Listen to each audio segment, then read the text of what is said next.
नमस्कार आपण समस्त को ओडिशा पाणीपाग चैनल रे स्वागत। बंगोपसागर रे सृष्टि होइतिबा लघुचाप वर्तमान समय ओडिशा मध्य दे गति कर जार प्रभाव राज्यर विभिन्न स्थान में वर्षा लगी रही।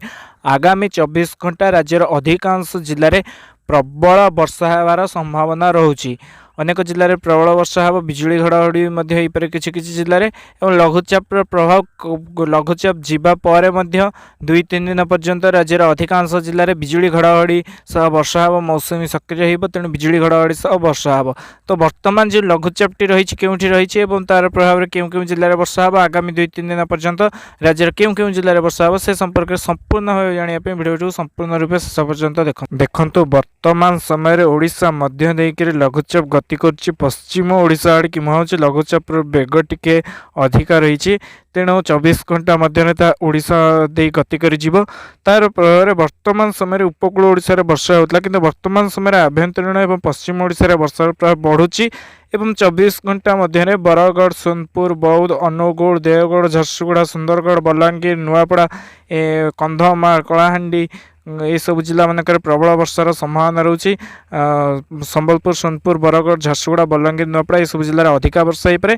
ता छड़ा ढेंकानाल, अनुगुल, नयागढ़, कंधमाल, जाजपुर, केन्दुझर, देवगढ़, रायगड़ा, कोरापुट, मालकानगिरी हल्कार मध्यम वर्षा एवं पुरी, जगतसिंहपुर, कटक, केन्द्रापड़ा, भद्रक, बालेश्वर रे हल्का वर्षार संभावना रोचे। आगामी 24 घंटा पर्यंत 4 तारिख संध्या सुधा 5 तारिख दिन लघुचाप प्रभाव कमिले 5-6 तारिख में अपराह समय अधिकांश जिले में बिजुली घड़घड़ी सह वर्षार संभावना रोचे। 5-6 तारिख बेलू लघुचाप ओडिशा ठारू दूरे जाइथिबो, किंतु किछि अधिकांश जिले में बिजुली घड़घड़ी सह संभावना रोचे। वर्षार मध्याह्न अपराह समय लगाण वर्षा नहेले बिजुली घड़घड़ी सह वर्षा रायगड़ा, गंजाम, गजपति, कंधमाल, नयागढ़, खोर्धा, पुरी, कटक, जगतसिंहपुर, जाजपुर, केन्द्रापड़ा, भद्रक, ढेंकानाल विशेषकर उपकूल एवं किछिटा दक्षिण ओडिशार जिला मानक 5 तारिख 6 तारिख रे मध्य लघुचाप प्रभाव कमिजिवो, किंतु वर्षा रहिबो बिजुली घड़घड़ी सह वर्षा 5 तारिख 6 तारिख रे रहिबो। लघुचाप प्रभाव तो 4 तारिख इन अधिका रहिबो पश्चिम ओडिशा जिला मानक। उपकूल ओडिशा रे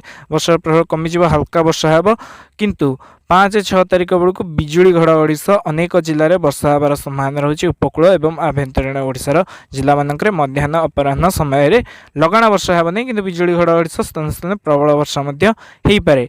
तापर देखिबा 7-8 तारिख बेलू वर्षार प्रभाव राज्य में कमिबो, किंतु लघुचाप पुणी गोटे आसीबो जोटा कि 11-12 तारिख बेलू आसबार संभावना रोचे। बंगोपसागर लघुचापटी आसबार संभावना रोचे। वर्तमान आकलन अनुसार लघुचाप अधिक घनीभूत न हो पारे, किंतु ओडिशा रे वर्षा दबार संभावना रोचे। 11-12 तारिख बेलू आ गोटे लघुचाप आसो।